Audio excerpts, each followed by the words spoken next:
आसान नहीं होगी सुखदेव भगत की कांग्रेस में रिटर्न जर्नी। प्रदेश अध्यक्ष डॉक्टर रामेश्वर उरांव और राज्यसभा सांसद धीरज साहू के विरोध का होगा बड़ा असर। पार्टी का एक खेमा सुखदेव बलमुचू की वापसी की कर रहा वकालत। नमस्कार, आजाद सिपाही विशेष में आपका स्वागत है। मैं हूं राकेश सिंह। 30 अक्टूबर को जब भाजपा ने पार्टी विरोधी गतिविधियों के आरोप में सुखदेव भगत को निष्कासित किया तो इसे उन्होंने बड़ी सहजता से लिया।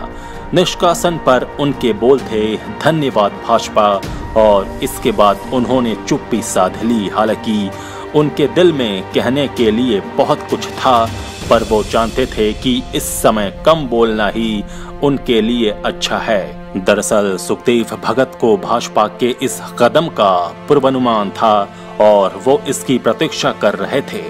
बेरमो में कांग्रेस प्रत्याशी अनूप सिंह के पक्ष में प्रचार करने और कांग्रेस में उनकी घर वापसी की अर्जी से जो नतीजे निकलने वाले थे, इससे सुखदेव भगत अनजान नहीं थे।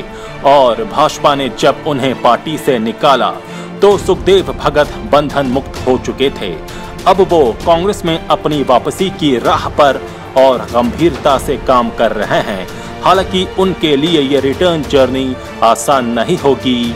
कांग्रेस में सुखदेव भगत की घर वापसी की कोशिशों और उनकी राह में आने वाली चुनौतियों पर नजर डालती दयानंद रॉय की रिपोर्ट।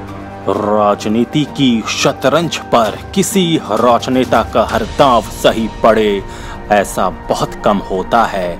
और वक्त ने ये साबित कर दिया है कि कांग्रेस छोड़कर भाजपा में सुरक्षित भविष्य तलाशने की चाहत रखने वाले कांग्रेस के पूर्व प्रदेश अध्यक्ष सुखदेव भगत का भाजपा में जाने का फैसला सही नहीं था।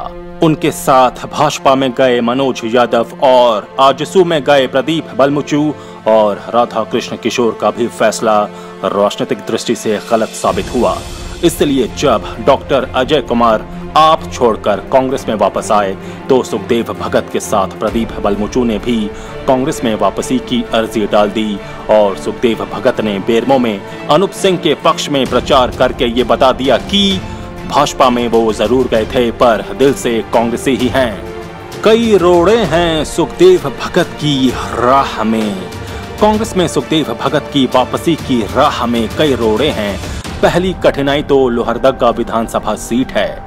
इस सीट पर कांग्रेस के प्रदेश अध्यक्ष डॉक्टर रामेश्वर उरांव ने बीते विधानसभा चुनाव में जीत हासिल की थी और इसी जीत की वजह से उन्हें सरकार में बड़ा ओहदा मिला। अब कांग्रेस में आने के बाद सुखदेव भगत फिर इसी सीट से चुनाव लड़ना चाहेंगे। वो कांग्रेस के प्रदेश अध्यक्ष भी रह चुके हैं। ऐसे में उनकी घर वापसी से डॉक्टर रामेश्वर उरांव को चुनौती मिल सकती है। वहीं सुखदेव भगत के पार्टी से जाने के बाद डॉक्टर रामेश्वर उरांव पार्टी के निर्विवाद अध्यक्ष बने रहे, लेकिन अब सुखदेव भगत की वापसी से उन्हें चुनौती मिल सकती है। डॉक्टर रामेश्वर उरांव सोनिया गांधी के करीबी माने जाते हैं और यदि दिल्ली दरबार में उनकी चली तो सुखदेव की घर वापसी की राह कठिन हो जाएगी।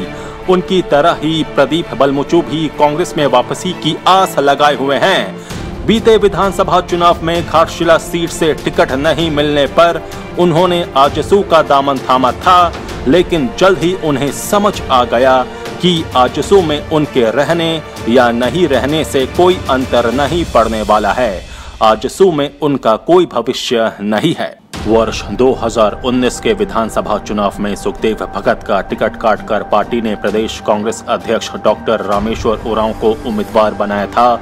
इस सीट से टिकट कटने से नाराज सुखदेव भगत कांग्रेस छोड़कर भाजपा में चले गए थे और भाजपा के टिकट पर डॉक्टर रामेश्वर उरांव के खिलाफ चुनाव लड़ा था, पर उन्हें पराजय का मुंह देखना पड़ा था।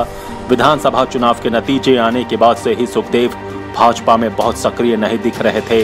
बेरमो में वो अनूप सिंह के प्रचार में लगे रहे और उनके नामांकन में भी शामिल हुए। तगड़ी जुगत भिड़ा चुके हैं सुखदेव।